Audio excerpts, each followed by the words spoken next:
최적의 선거 차례 나왔다. 한덕수 먼저, 이재명, 그 다음에 대통령 순. 이게 왜 최적? 황금의 순서다.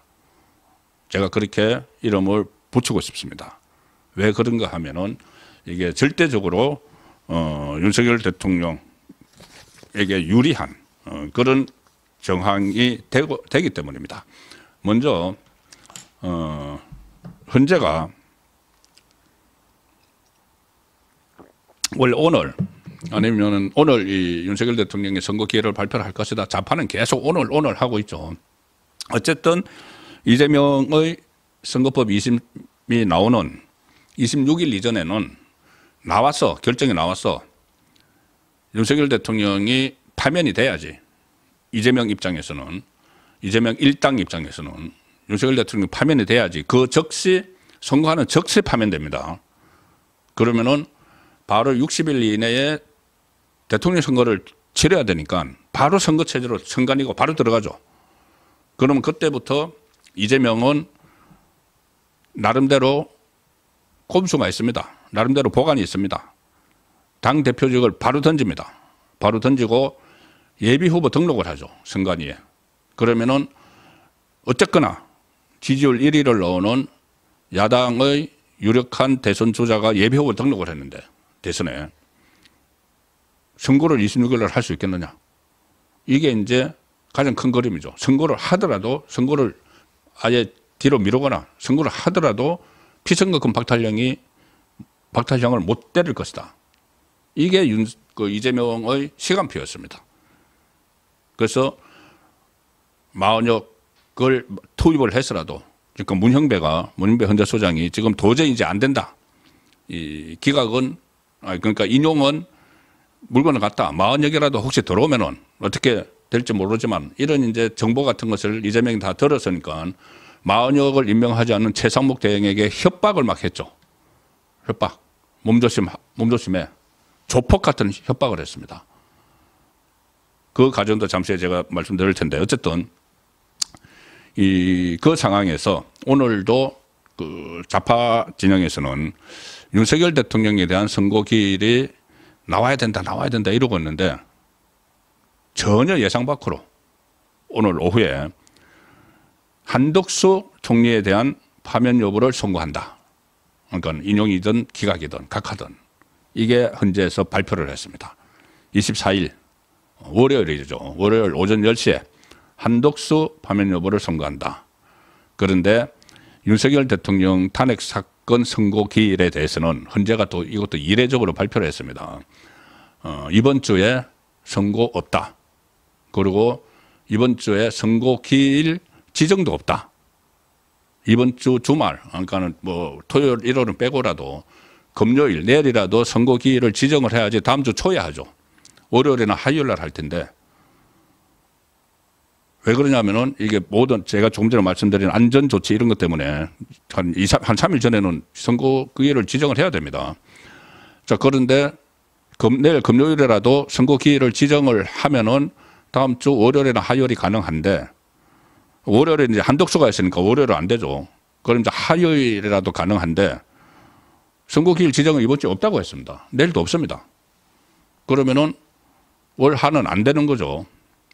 수요일은 바로 이재명의 공직선거법 2심 선고가 있는 날입니다. 2심 선고. 그러면은 결과적으로 이재명 선거하고 헌재 대통령 선거를 같은 날 하진 않겠죠. 그리고 대개 봐도 이 다음 주 이제 월요일 정도 이렇게 만약에 선거 기회를 잡는다 해도 바로 수요일은 안 됩니다. 목요일 아니면 금요일로 넘어가죠.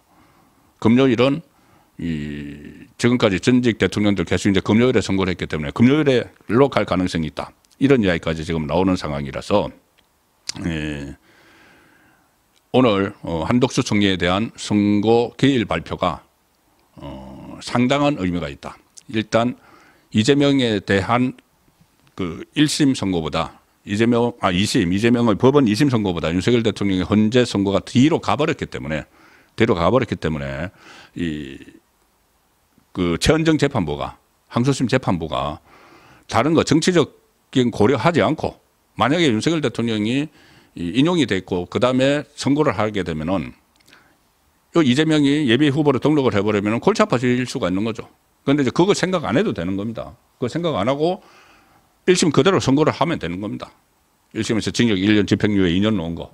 뭐 그거보다 조금 깎더라도 어쨌든 벌금 100만 원 이하는 안 나오겠죠. 그러면 이재명은 대법원 확정 판결되면 모든 게 날아가고 민주당은 434억 원 물어내야 되는데 그런 정무적 판단을 할 필요가 없어진 겁니다. 최은정 그 재판부에서. 그래서 이재명에 대한 2심 선고를 무슨 지금 전국하고 연결시킬 필요가 없이 그대로 선고를 하면 되고 그러면은 그 상황이 되면은 헌재에서도 그 다음에 이제 윤석열 대통령 선고를 할 때도 헌재도 어떻게 보면은 홀가분해지죠.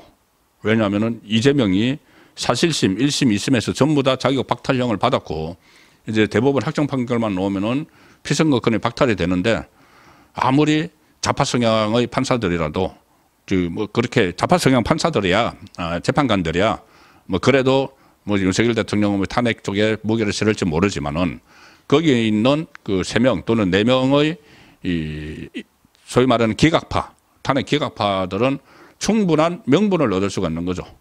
이제 이재명이 조기 대선에 못 나오는 이런 상황, 그런 상황이 먼저 법원에서 결정을 해줬기 때문에. 그리고 이번에 이 각하 이야기 나오는 것도 사실은 지기영 부장판사가 먼저 윤석열 대통령에 대한 구속 취소를 결정을 해줬기 때문에 헌재의 우파나 중도 재판관들이 홀가분해진 겁니다. 절차적 정당성을 법원 판사가 후배 판사죠. 먼저 부각을 시켜서 이것을 확 끌어올렸기 때문에 이슈로 만들었기 때문에 헌법재판관들은 홀가분한 입장에서 지금 각하 윤석열 대통령에 대한 선고를 각하시킬 수도 있다 이런 이야기가 나오는 것이죠.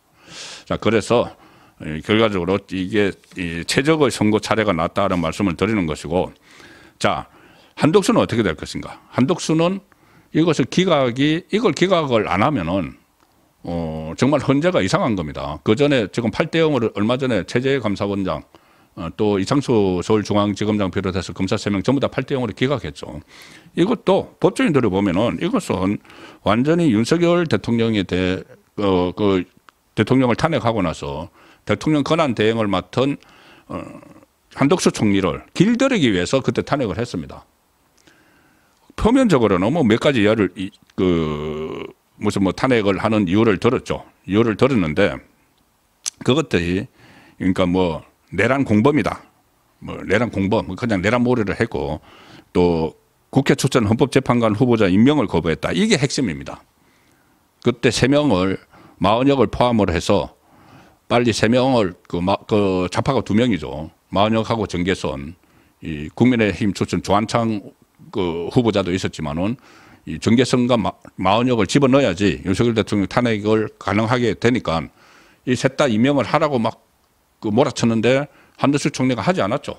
왜냐하면은 특히 마은혁은 여야 합의도 안 되고 그리고 대통령 권한 대행이 임명을 하는 것은 맞지 않다. 그래서 임명을 안 했습니다. 그러니 윤석열 대통령에 대한 탄핵 가능성이 낮아지니까 이재명이 한덕수를 탄핵을 해버렸죠. 그것 때문에 탄핵을 한 겁니다. 자기 말 고분고분 듣지 않는다고. 자, 그것을 다 알기 때문에. 그 다음에 뭐, 내란 상설 특검 임명 회피를 했다. 김건희 특검법도 거부권을 행사했다. 여당과 공동 국정 운영 시도했다. 그때 한동훈하고 같이 그때 기자회견 한 거. 이런 것들인데, 헌재가 이 변론 준비 기일은 2번을 했는데, 지난달 19일에 정식 변론을 딱 한 번 90분 하고 종결해 버렸습니다. 그만큼 다툴 거리가 없다는 거죠. 파면을 시키려면은 파면을 왜 시켜야 되는지 1국의 국무총리인데 계속 변론을 해가지고 파면을 시킬 거리를 찾아야 되는데 헌법재판관들을 봐도 민주당이 가지고 온 탄핵 소추 사유서를 보니까는 기도 안 찬다는 이야기죠. 그래서 90분 만에 변론 끝. 그래서 선고를 하는 겁니다. 그러면은 여기서 인용돼서 파면될 가능성은 거의 제로라고 봐야 되는 거죠. 그러면은 한덕수 총리가 돌아옵니다. 다음 주 월요일 날. 이것도 딱 기각을 하는 순간에 한덕수 총리는 다시 국무총리 역할로 돌아오고 그 다음에 이 대통령 권한 대행도 같이 맡게 됩니다. 다시 돌아오죠. 그러면 최상목은 임무를 완수하고 부총리로서만 나갑니다. 경제부총리 역할만 하게 되는 거죠. 자, 그리고 또 하나 이렇게 되니까 결국은 자, 월요일 한독수 선고, 그다음에 화요일은 오늘 이번 주에 윤석열 대통령에 대한 선거 기회를 안 잡는다고 했으니까 화요일은 못합니다. 그러면은 수요일 날 이재명 이제 유죄를 받는다. 그러면은 그 이후에 목요일이든 금요일이든, 금요일이면 28일 됩니다 벌써. 그리고 4월로 이제 넘어가죠. 4월로 넘어가면은 4월 18일 날 문영배하고 그 이미선이 퇴임을 하죠. 좌파 재판관 2명이. 그래서 4월 18일 이전에 나올 가능성. 그래서 제가 3말 4초라는 말씀을 계속 드렸었는데 그 가능성, 그리고 이것이 그 날짜를 문영배가 기다린다. 어제 제가 썬네일에 그렇게 말씀을 드렸죠. 문영배가 기다리는 날은 바로 이재명의 2심이 나오는 26일 이후 자기가 퇴임하는 4월 18일 이전, 이게 문영배가 기다리는 날인데, 그래서 제가 문영배가 이것은 이재명의 시간표와는 완전히 거꾸로죠. 완전히 맞지 않죠. 그래서 문영배가 이재명의 뒤통수를 세게 한번 쳐버렸다는 표현을 드리는 겁니다.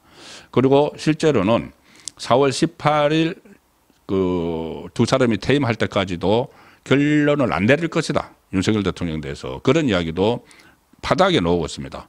왜냐하면은 자기들도 부담이 되니까 곧 퇴임을 하는데, 퇴임하고 나서는 나 몰라라. 두 사람 이제 나가버리면은.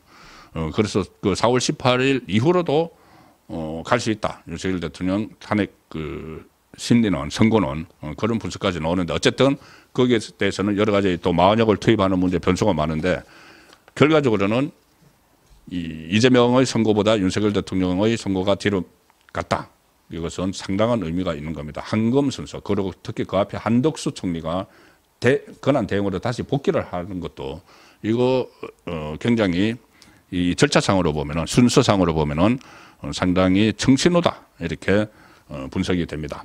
그리고 또 하나 있었죠. 그 한덕수 총리와 관련해서 이 권한쟁의 심판, 국민의힘이 제기한 권한쟁의 심판, 그러니까 한덕수 총리를 탄핵 소추안을 통과를 시킬 때 이게 200석 이상이어야 되느냐, 그러니까 대통령 권한되니까 대통령에게 적용되는 3분의 2 이상이냐, 300명 중에서, 아니면은 국무총리에게 적용되는 과반수 이상이냐, 이 논란이 있었는데 의원식이 그냥 이 192석, 그러니까 3분의 2가 안 나왔는데 통과시켜 버렸죠, 의원식이. 자, 거기에 대해서 국민의힘이 권한쟁의 심판을 청구를 했는데 이거는 오늘 결정을 하지 않았습니다. 만약에 이게 권한쟁의 심판에서 국민의힘이 손을 들어줘서 그것이 무효다, 그러니까는 직무정지를 시킨 것이 그 국회 표결이 무효다, 이렇게 되면 대혼란이 일어나죠. 지금은 탄핵, 그 한덕수 총리에 대한 탄핵이 적당한가 아니면 부적당한가, 이거를 다투는가 별개로 한덕수의 파면, 그러니까 직무정지가 무효다, 표결이 무효다, 이렇게 되면은 대혼란이 일어납니다. 뭐 그러면은 그 다음에 대행을 맡은 최상무 권한 대행의 권한 대행이 한 모든 행위가 무효가 되어버릴 수가 있죠.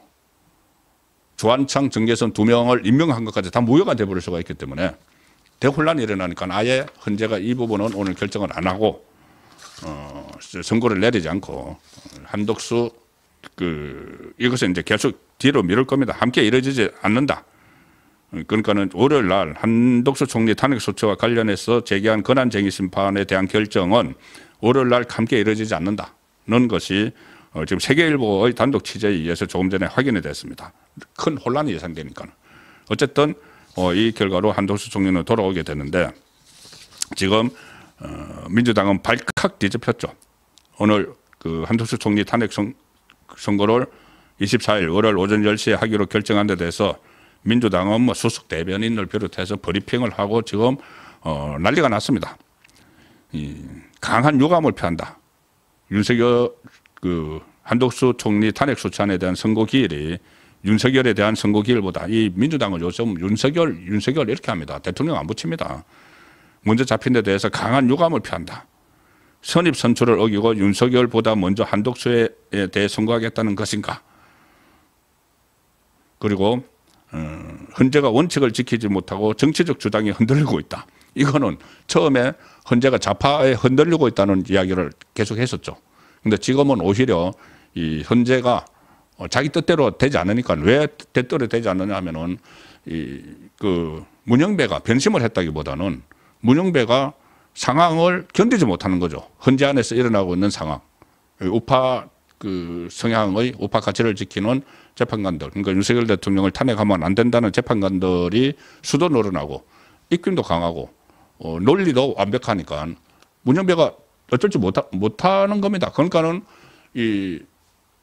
그렇게 되면은 결국은 과거에 자기 뭐 사법연수원 동기지만은 이재명과 털어질 수밖에 없는 상황이죠. 그렇게 털어질 수밖에 없는 상황이 되니까 이재명이 제가 한번 소개 드렸다시피 계속 헌재를 공격을 하죠. 그렇게 찰떡궁합이었던 문영배를 막 공격을 하는 겁니다. 그리고 오늘 한덕수 선거가 먼저 정해지니까는 민주당 수석 대변인을 비롯해서 이 사람들이 나서가지고 헌재에 대해서 강한 유감을 표한다.